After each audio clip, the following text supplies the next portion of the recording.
Hey everyone, it's Cheryl from Teaching 2 and 3-year-olds. All right, we are getting ready to start our second week of school. And before I show you our classroom and how it's set up, I thought I would go over a little bit about how our first week went and what I learned. Because this is my 21st back to school, and I am always learning something new, always. So this class is a little bit younger, and I was preparing myself for separation issues, and it happened. We probably had about half the class crying when they arrived. We got most of them settled down, but there were a few that really had a hard time off and on the entire morning. What I did was I really spent a lot of time trying to find out what they were interested in and get them hooked into that. Because once you can get them engaged in something that they're really excited about, that usually helps, kind of gets those tears to stop, and then they start playing and getting engaged. So I was able to do that. It took me a little while for a couple of them.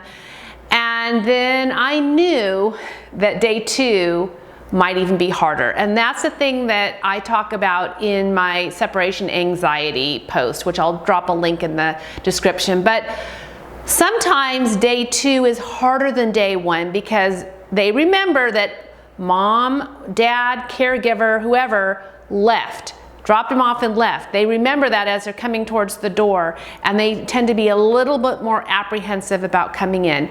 And I really braced myself thinking it was going to be like that. And we did. We had some criers, but some of them came right in, the ones that had cried the day before. So that was great. During the first day, I learned that some of them liked a dollhouse, so I brought that in as an extra, and that kept a lot of them. They were very engaged in that. I found out that one absolutely loved road signs, and so I found some road signs that and then I found a puzzle with a road sign. Truly, I was trying to just find out what they loved, and I brought it into the classroom to get them engaged. And it is a lot of work. I mean, it is. It's exhausting. But it is so worth it, because while you are with them and getting them engaged, you are building that trust with them. They're realizing they can trust you, and you start to talk to them. I was showing them pictures of my animals on my phone, and they were, could tell me about their animals at their house. All those little things are really, really important.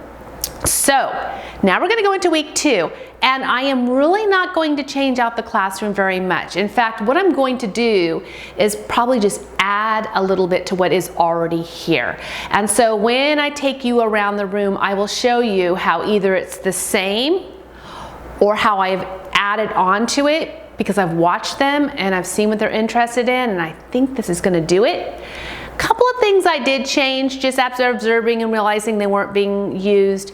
This is what I do. This is what teachers do. They are watching and they're tweaking constantly to provide those invitations for play that their children are going to love. So let me give you a tour of our classroom for week 2. So everything in the block area is pretty much staying the same. I saw how much they loved the cars, and so I'm going to start, I'm going to add these race cars. They have little race car drivers in them, and they're the same color as the race car. And so I'm going to add those to the block area because, like I said, they loved cars so much, but I'm going to keep the trains there, and I also have I'm going to keep the same arch blocks and the same basket of cars, and they loved that car wash service station, so that's going to stay there as well. And our writing area is going to stay the same as it was last week. We are going to continue to have a full sheet of paper across the table with some crayons. Last week they had a really good time just coming over, and they would just write on it, and then they wanted me to write on it with them, and then I was drawing a stop sign for them because that's what they saw outside. So we're just going to continue with this at our writing table. And in our dramatic play area, it's going to pretty much be the same as well. I did add some dress-up pieces. I don't normally add them this early in the year, but my co-teacher and I decided that we think that they'd have fun with a few dress-up accessories. And then our reading area, that's pretty much the same as well. We still have some favorite books on the book rack. And then I have our basket of board books that we take out and put in our carpet right before we have our circle time. I did change out the light table. I decided to change, I had the window blocks, the colored window blocks, and I swapped them out for some mirror blocks.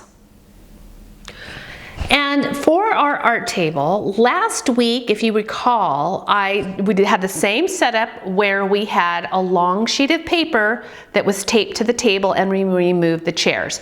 We're going to do that same thing again this week, except instead of squirting tempera paint in puddles all over the table, we're going to try using these tempera cakes. And I love these and I haven't used them in a while, so I'll see how they do with them, but we pre-moisten them because I am not going to have cups of water on the table yet at this time.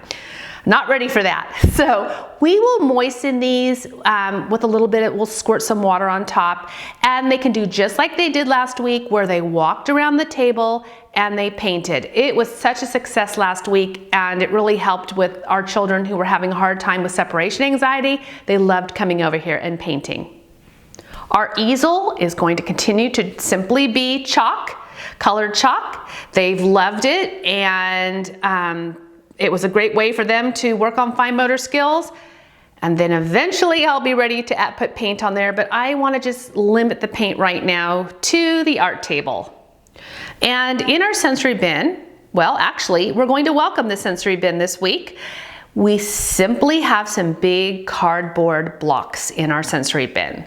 Nothing that is small that I have to worry about putting in mouths, nothing that I have to worry a whole bunch of spilling. We slowly will add different things to this table, but right now it's just a fun place for them to stack and knock over these cardboard blocks.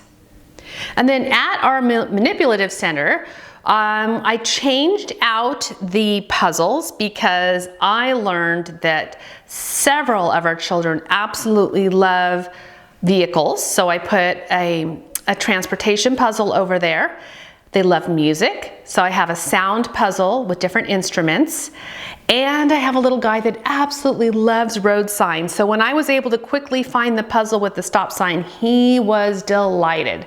So I have that out as well. And then I also have our nesting circle blocks that we had out from last week. And then at our Play-Doh table, I have definitely made some changes here after observing. One of the things I remember that our 2 and young 3-year-olds absolutely love with Play-Doh is pretending they are baking things. I have had this little wooden microwave for, gosh, 12, 13 years. We got it used. A family donated it to us, and they love using it at the Play-Doh table. So I thought this week I'd bring it out. We're gonna have it there, and then I added some of the silicone, the cupcake liners, so they can put the Play-Doh inside that, pretending they're making cupcakes if they want, and then they can put them on the plates, and then they can put them in the microwave. I think this is going to be a big hit. I've also added some wide, big jumbo craft sticks, so they can stick those in the Play-Doh as well. They usually pretend that they are candles, but who knows what they'll do with them this week. And then in our Science and Exploration Center, it's still magnets, and we still have the same magnet tiles and wands that we had last week. I'm simply building on that by adding some of our rectangular magnetic pieces. These are the ones that I shared last year that these are actually sign holders that I got when I worked in retail. They were switching out their signage, and they asked me, knowing I was a teacher, if I wanted them, and they're really strong magnetic. So I'm adding those to this as well because I think that the children are going to have a lot of fun with it. And then one of the things we're going to be doing during circle time this week is using our Twinkle Twinkle Little Star sticks. And if you follow me on Instagram, you saw the picture of this. I was shocked at how many likes it got, but you all loved it. And they were so easy to make. I just got the wood stars. I think I got them off Amazon, and I already had the jumbo craft sticks, and I simply just I painted the stars yellow, glued them to the ends of the craft sticks, and I'll hand each child one so they can hold their star while we sing Twinkle Twinkle Little Star. So that's how we have our classroom set up for week 2. Very similar to how it was during week 1. I'm just very slowly making a little bit of additions. I've taken away a few things, replaced a few things, and we're set for a second week of school. Thanks for watching.